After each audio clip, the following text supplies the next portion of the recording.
요한복음 12장 24절 우리 한 절 말씀만 한 목소리로 합독하시겠습니다. 요한복음 12장 24절 제가 가진 책으로 신약성경 168페이지 24절 한 절 말씀 합독하십니다. 시작.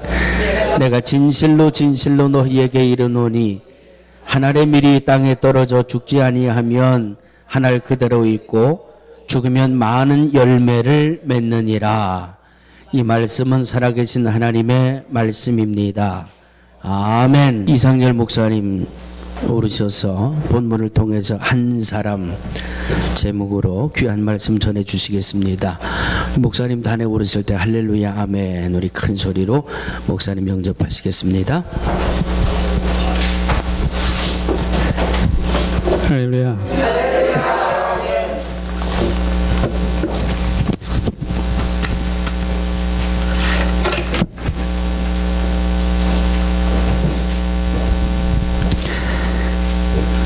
역사를 이렇게 공부해 나가다 보면은 재미있는 사실을 한 가지 발견할 수 있습니다. 그것은 한 사람 또는 하나 또는 한 번 때문에 역사의 방향이 바뀌었고 한 국가와 민족이 흥망이 결정되었던 그런 재미있는 사실들을 발견합니다.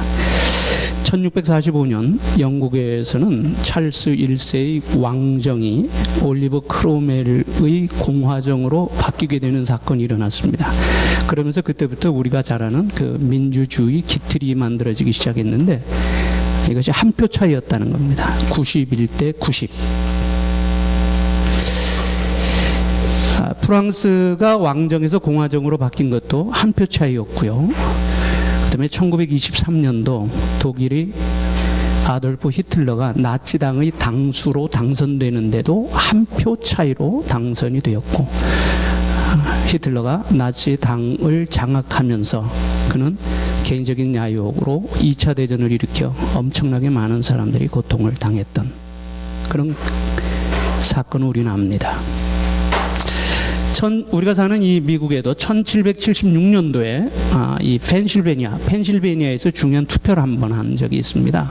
첫 번째 공용어, 제1 언어를 어떤 것을 사용할 것이냐 투표를 했는데 1등이 독일어를 하고 1등이 영어고 2등이 독일어였습니다. 그런데 이 두 언어의 차이가 한 표 차이였다는 거예요. 그래서 오늘 우리가 그리고 전 세계가 영어를 공용어로 사용하게 되는 그 키트를 그때 이제 만들어지게 됩니다.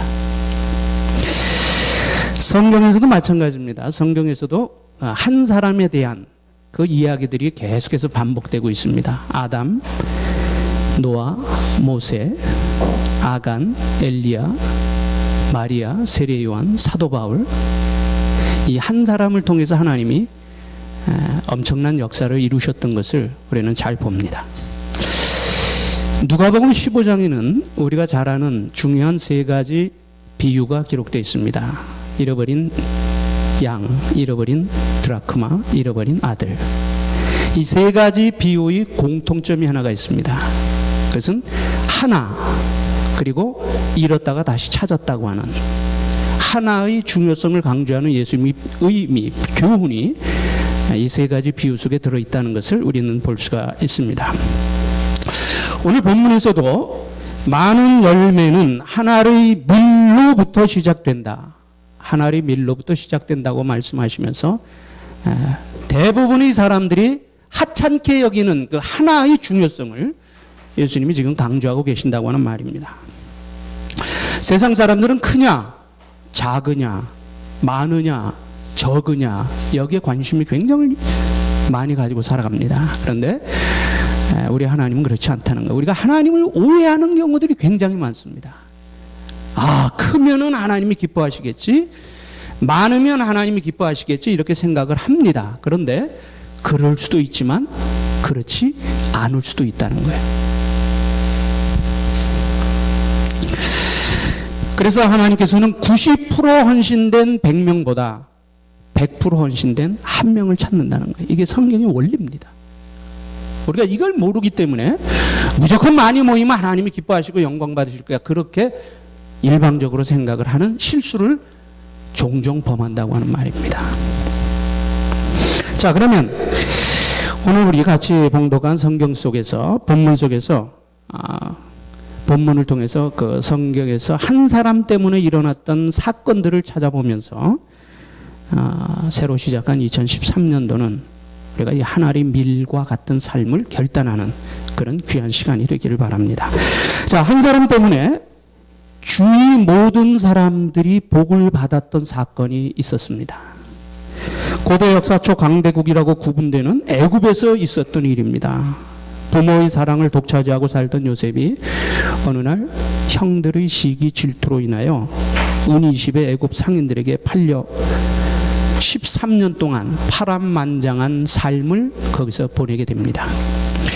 자, 전쟁에 나갔다가 포로로 잡혔다든가, 가정 형편이 어려워 빚을 많이 져가지고 빚 때문에 팔려갔다. 그러면 그런 대로 좀 나을 수도 있었을 거예요. 그런데 부모의 사랑을 좀 더 받았다는 이유 아닌 이유 때문에 피와 살을 나눈 형제들에게 팔려갔다. 여러분이 얼마나 억울한 일이겠습니까? 자, 그런데 우리 창세기를 쭉 읽어가다 보면은 이 요셉에게는 복수심, 자기 환경에 대한 저주, 하나님께 대한 원망, 이런 것들이 전혀 나타나지 않고 있다는 거예요. 오히려 이런 과거의 아픈 상처가 전혀 없는 사람처럼 가는 곳마다 성실하게 자기 주어진 환경에 최선을 다함으로 인하여 자기 자신은 물론 주위 사람들에게까지 복을 받게 하는 그런 삶을 살았다고 하는 말입니다. 요셉의 이러한 삶에 대해서 창세기 39장 5절에서는 이렇게 말합니다. 여호와께서 요셉을 위하여 그 애굽 사람의 집에 복을 내리심으로, 여호와께서 요셉을 위하여 그 애굽 사람의 집에 복을 내리심으로. 자, 그러면 분통이 터져 죽을 만한 이런 환경 속에서도 자기 자신은 물론 주위 사람들에게까지, 하나님을 모르는 주위 사람들에게까지 복을 받게 한 그 원인을 우리는 어디서 찾아야 할까요? 창세기 45장 7절에 보면은 양식을 사러 왔던 형들에게 자신의 정체를 밝히면서 요셉은 이렇게 고백을 합니다. 하나님이 당신들이 생명을 보존하고 당신들의 후손을 이 세상에 두시려고 나를 당신들 앞서 보내셨나니, 그런즉 나를 이리로 보낸 자는 당신들이 아니요 하나님이시니라. 무슨 뜻입니까? 하나님의 주권적인 섭리를 확실하게 믿었다는 거예요. 비록 내가 형들의 시기에 의해서 애굽 땅에 팔려왔지만, 그러나 이것은 나를 향하여 무엇인가를 하시기 위한 하나님이 주권적인 섭리가 그 배후에 있다는 사실을 요셉은 알았기 때문에 분통이 터질 만한 환경 속에서도 그는 성실하게 하나님의 때를 기다릴 수 있었다고 하는 말이에요. 자, 만약에 요셉이 자기 환경을 시기 질투로 보았다면 아마 복수심, 적대심 이런 것 때문에 자기 스스로 파멸되는 삶을 살았을지도 모릅니다. 그런데 시기 질투가 아니라 하나님의 주권적 섭리로 그는 확신을 했기 때문에 자기 주어진 그 고난의 환경 속에서도 최선을 다할 수가 있었다고 하는 말이에요. 그래서 하나님께서는 고대 강국 애굽의 총리 대신으로 올리셔서 많은 생명을 구하게 하는 역사를 이루셨던 것을 우리는 너무나 잘 압니다. 자, 그러면 이제 요셉을 통해서 우리 자신을 한번 보겠습니다. 우리가 왜 한국 사람으로 태어났습니까? 우리가 왜 한국을 떠나 미국 땅에 오게 되었습니까? 우리가 이쪽 뉴욕 지역의 많은 교회들 중에서 특히 이 뉴욕 능력 감리 교회에 소속하게 되었습니까? 한번 생각해 보셨습니까?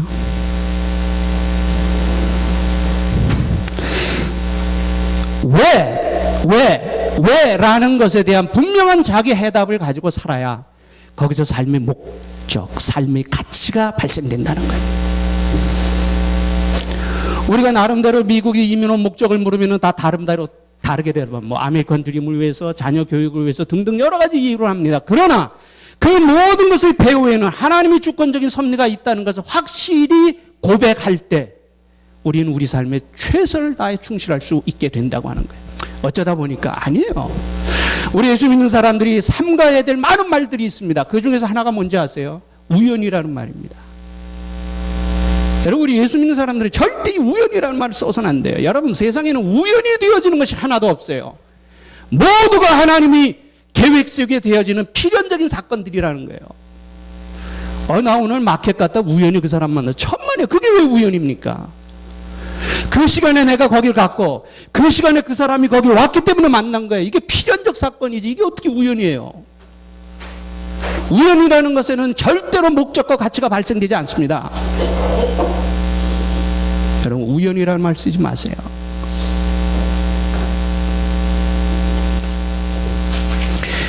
그렇기 때문에 하나님의 주권적인 섭리를 우리가 고백할 때 거기서 우리 삶의 가치와 목적이 발생한다는 거예요. 그 전에 한국에서 국민학교 1학년 교실에서 이런 시험을 봤대요. 선생님이 문제를 냈는데 뭐라고 냈냐면, 부모님은 왜 우리를 사랑하실까요? 부모님은 왜 우리를 사랑하실까요? 그랬더니 거기 기가 막힌 답이 하나 나왔답니다. 그러게 말입니다. 부모님은 왜 우리를 사랑하실까요? 했는데 1학년 꼬마가 대답을 그러게 말입니다. 선생님이 그 답을 보고 뒤로 넘어갔답니다. 오늘 매역 감리교회 교인들을 향하여 시험을 봅니다. 하나님이 이 교회를 왜 세우셨을까요? 그러게 말입니다. 아니에요. 우리 이런 답을 쓰면 안 됩니다. 분명한 하나님이 세우신 목적을 모르고, 하나님이 나를 여기에 보내신 목적을 모르고, 하나님이 나를 한국 사람으로 태어나게 하신 목적을 모르고, 남자와 여자로 태어나게 하신 목적을 모른다면 여러분, 거기서 어떻게 인생의 가치, 목적 나오겠어요? 무슨 말입니까? 아무리 날고 긴다고 해도요, 하나님을 전제하지 않고는요, 거기에는 절대로 인간의 가치가 발생되지 않습니다. 하나님이 없이 가치 있게 산다는 것은 거짓말이에요. 하나님이 없이 인생의 목적을 찾았다는 거 거짓말입니다. 누가 그런 말 합니까?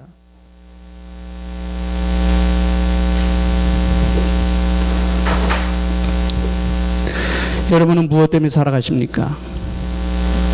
여러분은 무엇을 위해 살아가십니까? 무엇을 위해 살고 계십니까? 어떤 것이 여러분의 가장 큰 삶의 목적입니까? 여러분, 이거에 대한 진지한 고민이 있어야 합니다. 그리고 그 고민을 통해 이거에 대한 분명한 해답을 가지고 살아야 합니다.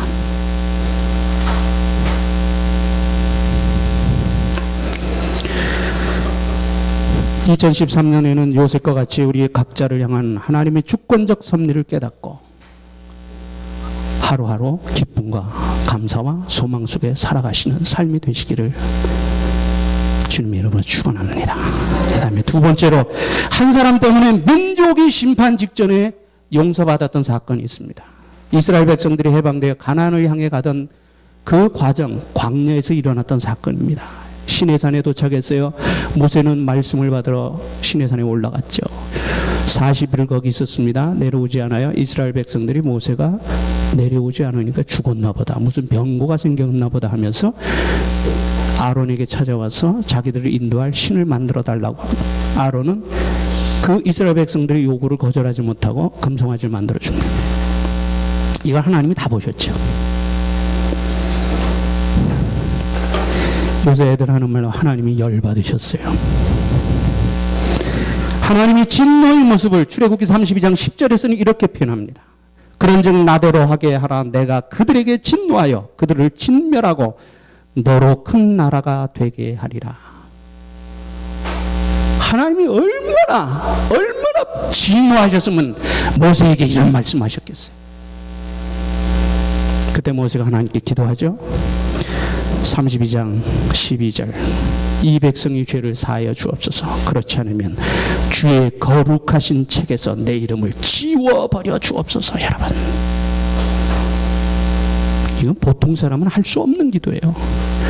이 백성의 죄를 사하여 주옵소서. 그렇지 않으면 하나님이 거룩하신 책에서 내 이름을 지워 주옵소서. 하나님이 이스라엘 백성들 향한 모든 진노, 모든 저주를 내게 쏟아 부으시고 이 백성을 사하여 주옵소서.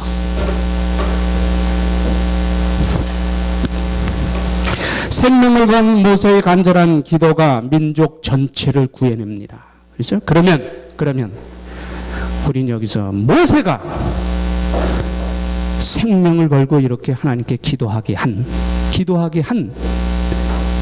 된 그 원인이 무엇일까? 그것은 이스라엘 민족의 지도자로 세움받았다고 하는 책임감입니다. 책임감. 이 책임감에서 나온 간절한 기도가 자기 민족을 하나님의 심판 직전에서 구해낼 수 있었다고 하는 거예요. 마태복음 5장에 보면은 너희는 세상의 소금이요 너희는 세상의 빛이요. 고린도후서 2장에 보면은 너희는 그리스도의 향기요라고 하는 우리들이 신분에 대한 말씀이 거기 많이 나옵니다. 이것은 이 사회 속에서 우리 그리스도인들이 처해 있는 상황을 말하는 거예요. 다시 말하면 한마디로 말한다면 너희 그리스도인들은, 하나님의 백성들은 이 세상 속에서 지도자적인 위치에서 살아가야 된다는 말입니다. 크리스천이라는 말합니다. 우리는 우리 자신을 그렇게 소개하고요. 남들이 우리가 크리스천이라는 것을 인정합니다. 그래서 자타가 공인해요. 크리스천이라고 하는 말 속에는 이 지도자적인 의미가 담겨져 있다는 것을 우리는 알아야 합니다. 똑같은 잘못을 해도 안 믿는 사람들이, 불신자들이 했을 때는 그럴 수도 있지 하고 넘어가지만, 우리 그리스도인들이 똑같은 잘못을 했을 때 사람들은 우리들에게 어떤 비난을 퍼붓습니까? 교회가, 예수 믿는 사람이 저렇게 할 수 있어? 이게 뭡니까? 이걸 뒤집어서 본다면 사회에서 우리 그리스도인들이 있어야 할 지도자적인 책임을 거기서 부여해주는 말씀이라는 거예요. 여러분, 믿음을 어떻게 이해하십니까? 믿음은 고백입니까? 하나님 그렇게 해주실 줄로 믿습니다. 이게 믿음이에요? 아닙니다. 로마서를 하나의 믿음이라고는 집으로 본다면요, 로마서는 크게 두 부분으로 이루어져 있죠. 1장부터 11장까지는 교리에 대한 부분을 말하고요, 12장부터 16장까지는 윤리에 대한 부분을 말합니다. 그러니까 믿음이라는 것은, 우리가 말하는 신앙이라는 것은 교리 부분과 윤리 부분이 조화를 이룰 때 그게 온전한 믿음이에요. 아무리 우리가 믿습니다라는 말을 한다고 하더라도요, 그것에 우리들이 삶이 따라주지 않으면 그것을 야고보 사도는 뭐라고 말합니까? 죽은 믿음이라고.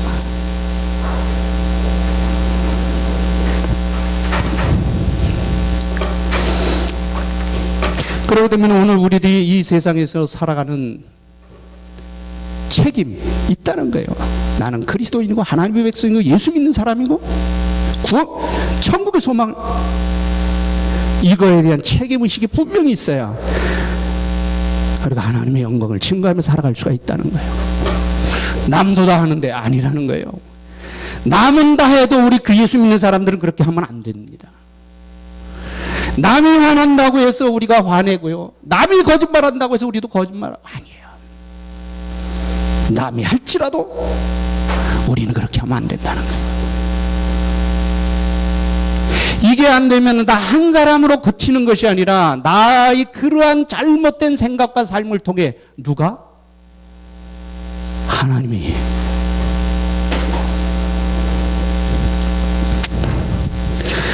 우리는 모세를 통해서 우리 자신을 한번 돌아볼 수 있어야 합니다. 우리는 자신에 대한 책임이 있어요. 우리 가정에서의 책임이 있어요. 남편으로, 아내로, 그죠? 애들이 아버지로, 엄마로. 그 다음에 교회에서의 책임이 있습니다. 목사로서, 장로로서, 권사로서, 집사로서, 평신도로. 이 책임이 얼마나 중요해요.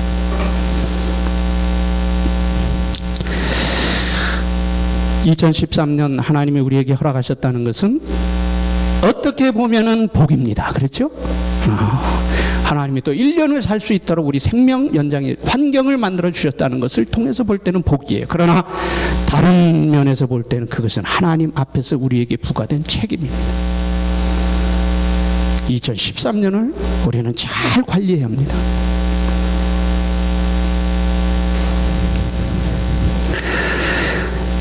하나님께서 우리 자신에게 가정과 교회 그리고 사회에 대해 각자에게 주신 책임이 무엇인지를 깨닫고 우리가 잘 감당함으로 금년 한 해는 보다 더 아름답고 풍성한 삶이 되시기를 바랍니다. 마지막으로 한 사람 때문에 민족 전체가 멸족 직전에서 구원받은 사건이 있었습니다. 페르시아가 세계를 지배하던 시대에 페르시아의 수도였던 수산성에서 있었던 사건입니다. 페르시아의 두 번째 위치에 있었던 하만은 자기에게 절하지 않았던 유대인 모르드게가 미워서 유대인 전체를 멸족시키려는 무서운 계획을 세웁니다. 아달월 즉 12월 13일 페르시아 제국 내에 있는 모든 유대인들은 남녀노소 어른아이 할 것 없이 다 죽이고 그 재산을 다 약탈해라 하는 왕의 조서가 반포됩니다. 정말 글자 그대로 숨막히는 하루하루가 지나가고 있었어요.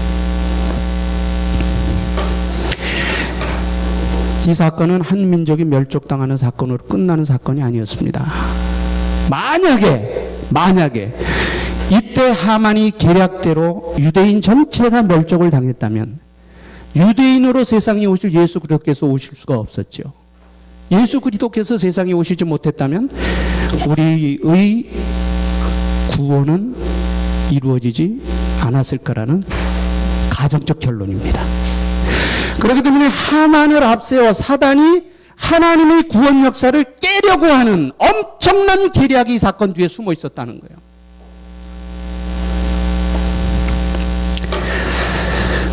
이 엄청나고 무서운 사단의 계략이 진행되고 있을 때 모르드게는 왕비가 된 조카 에스더를 찾아가 이렇게 말하죠. 에스더 4장 13절에 보면 너는 왕궁에 있으니 모든 유다인 중에 홀로 면하리라 생각지 말라. 이때 내가 만일 잠잠하여 말이 없으면 유다인은 다른 데로 말미암아 노인과 구원을 얻으려니와 너와 내 아비 집은 멸망하리라. 내가 왕의 위를 얻은 것이 이때를 위함이 아닌지 누가 아느냐. 이러한 삼촌 모르드게의 말에 에스더는 이렇게 대답을 합니다.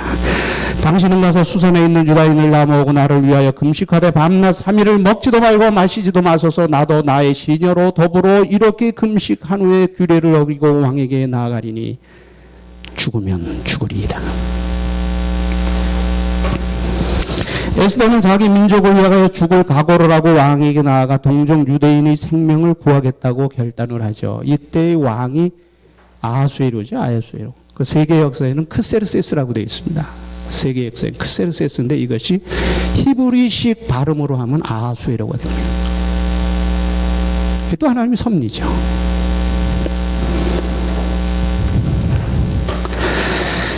에스더는 여자이기 때문에 무시당하던 그 시대에 남자들도 감히 생각지 못하던 엄청난 일을 감당해 하나님의 구원의 역사가 이어질 수 있게 하였다는 겁니다. 여러분, 이것이 에스더라는 한 여자를 통해서 이루어졌다. 그래서 어떤 목사님 그러시더라고요. 자기 천국에 가면은 제일 먼저 예수님 에스더 어디 있어요? 예수님 에스더 어디 있어요? 왜? 에스더 때문에 우리가 구원받았다고 해도 과언이 아니지 않습니까? 그러면 에스더로 하여금 생명을 건 결단을 할 수 있게 한 그것이 무엇일까요? 그것은 바로 공동체의식입니다. 공동체의식. 에스더는 왕후였기 때문에 혼자 살겠다는 생각을 한 것이 아니라 우리 유다인은 함께 살고 함께 죽는다고 하는 공동체의식을 가지고 있었다는 거예요. 이 에스더의 공동체의식이 바로 생명을 걸게 만들었고 그걸 통해서 민족을 구원해 하나님의 구원의 역사를 이루는 엄청난 사건을 만들 수 있었다고 합니다.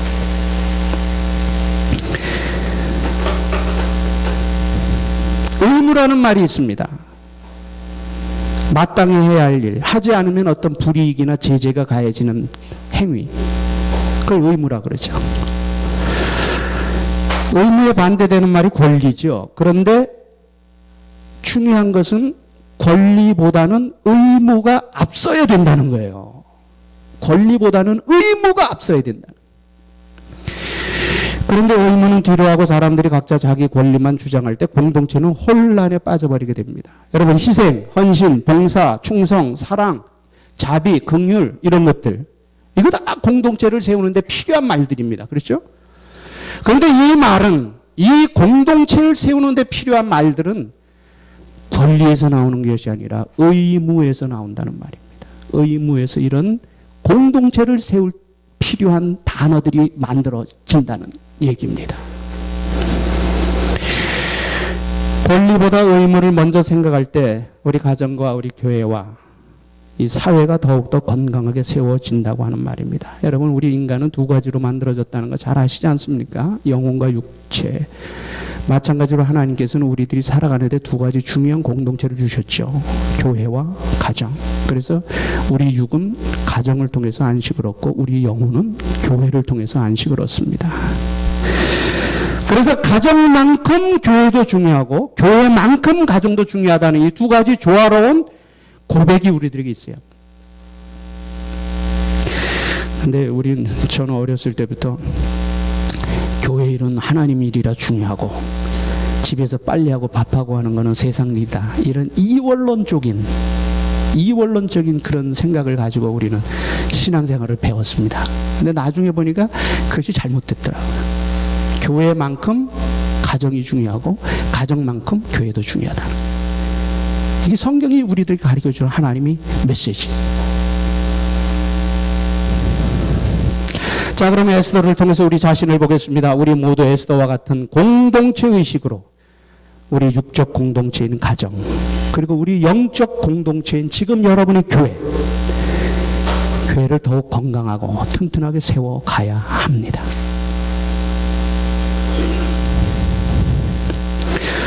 한 사람 요셉 때문에 주위 사람들이 복을 받았습니다. 자기를 향한 하나님의 주권적인 섭리를 확신했기 때문입니다. 하나님이 우리를 왜 여기에 보내셨고 왜 이 교회에 보내셨고 이거에 대한 분명한 자기 해답을 찾아야 합니다.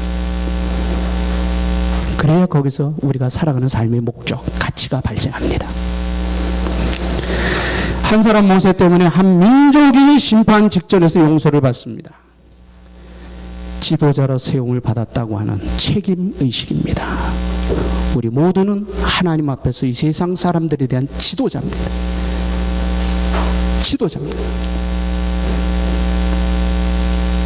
함부로 살면 안 된다는 얘기예요. 한국 사람들이 잘못 쓰는 말이 하나 있습니다. 아, 그 사람 참 잘 살아. 그러면 뭘 생각합니까? 좋은 집에, 좋은 차에. 그죠? 그건 잘 사는 게 아니에요. 부자로 사는 거지. 잘 사는 건 뭡니까? 사람답게 사는 게 잘 사는 겁니다. 아, 그 사람은, 여러분, 잘 사는 사람 중에서 사람답지 못한 사람이 있습니까? 없습니까? 잘 사는 사람 중에, 그러니까 부자로 사는 사람들 중에 사람답지 못하게 사는 사람들이 있어요? 없어요? 많죠. 있는 정도가 아니에요. 많죠. 세상의 분위기는 그렇다 할지라도 우리는 그런 단어를 구별해서 써야 된다는 얘기예요. 아, 그 사람은 부자로 살아. 이렇게 말할 수 있을지언정 그 사람은 잘 살아. 이렇게 말하는 것은 의미가 다르죠. 우리 잘 살아야 합니다. 부자로 사는 것보다 더 중요한 것은 하나님과 사람과 자기 자신 앞에 잘 살아야 되는 거예요. 이게 중요한 겁니다. 70년, 80년을 위해서 영혼을 저버리는 어리석은 삶을 살면 안 됩니다. 여러분, 우리 영원히 살 사람들 아닙니까? 영원한 존재들 아닙니까? 근데 80년, 90년, 70년, 80년을 위해서 영혼을 소외시키면 안 된다는 거예요. 다시 말하면 우리 모든 것은 그 영혼에 걸고 살아야 된다는 거예요. 영혼에 걸고 사는 삶이 가장 잘 살 수 있는 삶의 방법입니다. 여러분. 한 사람의 에스더 때문에 민족이 구원받고 하나님의 구원의 역사가 이루어질 수 있었습니다. 함께 살고 함께 죽는다고 하는 공동체 의식입니다. 가정을 통해서는 육적 가족이, 교회를 통해서는 영적 가족이라 그래요. 그죠? 영적 가족. 이 가족의 의미가 우리들에게 있어야 합니다. 이 교회 안에 소속되었다, 이 교회 안에 들어왔다고 하는 우리 모두는 영적 가족이라고 하는, 영적 가족이라고 하는 이 전제가 있어야 사랑하고 기도하고 협력하고 돕고 관심 갖고 이렇게 해줄 수가 있는 거예요. 환경이 문제가 아니라 무엇이 문제입니까? 생각이 문제입니다. 오늘 거의 많은 사람들이 자꾸 환경의 문제라고 생각, 그렇지 않아요. 요셉 보세요. 환경이 문제였습니까? 아니잖아요. 하나님의 주권적 섭리를 확신한 자, 생각이 있었기 때문에 그 환경을 이겨낼 수 있었던 거예요. 환경이 중요한 게 아니라 그 환경 속에 나를 주신, 그 환경을 내게로 가신 그 하나님의 뜻이 무엇인가를 찾는 그것이 더 중요하다는 것을 여러분 꼭 기억하십시오. 그러면 여러분 우리 승리의 삶을 살 수가 있습니다. 오늘 본문은 우리에게 이렇게 말하고 있습니다. 하나님이 미리 땅에 떨어져 죽지 않으면 하늘 그대로 있거니와 죽으면 많은 열매를 맺는다. 많은 열매를 맺는다. 세상의 원리는 살아야 열매를 맺는다고 말해요. 그런데 하나님의 원리는 죽어야 열매를 맺는다고 말합니다. 역설이에요, 역설. 세상 사람들은 살아야 열매를 맺는다고 해요. 살아야 무엇을 한다고 말해요. 그런데 하나님의 방법은 그게 아니라는 거예요. 죽어야 큰일 한다. 죽어야 열매를 맺는다. 여러분 죽는 게 얼마나 힘듭니까? 그죠? 그래도 우리 죽어야 합니다.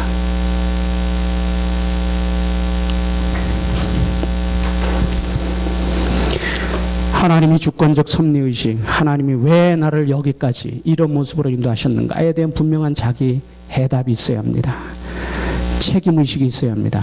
내가 크리스찬이라고 말할 수 있다는 것, 내가 하나님의 백성이고 내가 하나님을 믿고 예수 그리스도를 믿는다는 그 말 속에는 이 사회에 대한, 가정에 대한, 교회에 대한, 그리고 자기 자신에 대한 책임의식이 전제된 말이라는 것을 우리는 알아야 합니다. 그 다음에 공동체의식이 있어야 합니다. 이 교회를 중심으로 해서 우리 모두는 영적 가족이라고 하는 이 공동체의식, 하나님의 주권의식, 책임의식과 공동체의식, 이 세 가지를 우리가 확실히 고백한다. 우리 금년에도 우리가 기대한 것 이상의 놀라운 하나님의 역사를 만들어 갈 수 있을 줄로 믿습니다. 하나님의 나라와 이 교회 그리고 예수 그리스도의 복음을 위해서 여러분이 죽음으로 많은 열매를 맺는 하나님 일과 같은 삶이 되시기를 주님의 이름으로 축원합니다. 기도드리겠습니다. 하나님 은혜와 사랑을 감사합니다. 저희들 오늘 하나님 앞에 불러주시고 요한복음 12장 24절 말씀을 통하여 참 죽음으로 많은 열매를 맺을 수 있다는 우리 주님의 교훈을 같이 나누었습니다. 살아서 하나의 그대로 있기보다는 죽어서 많은 열매를 맺는 삶을 원합니다. 하나님, 우리 모두가 믿음 안에서 하나님의 뜻 안에서 썩어지는 한 알이 죽는 밀알이 됨으로 인하여 우리를 통해서 교회가 세워지고 우리를 통해서 가정이 세워지고 우리를 통해서 하나님의 나라가 확장되고 하나님께 큰 영광이 되고 우리에게 복이 되는 귀한 삶이 되게 하여 주옵소서. 예수님의 귀하신 이름으로 기도드립니다. 아멘.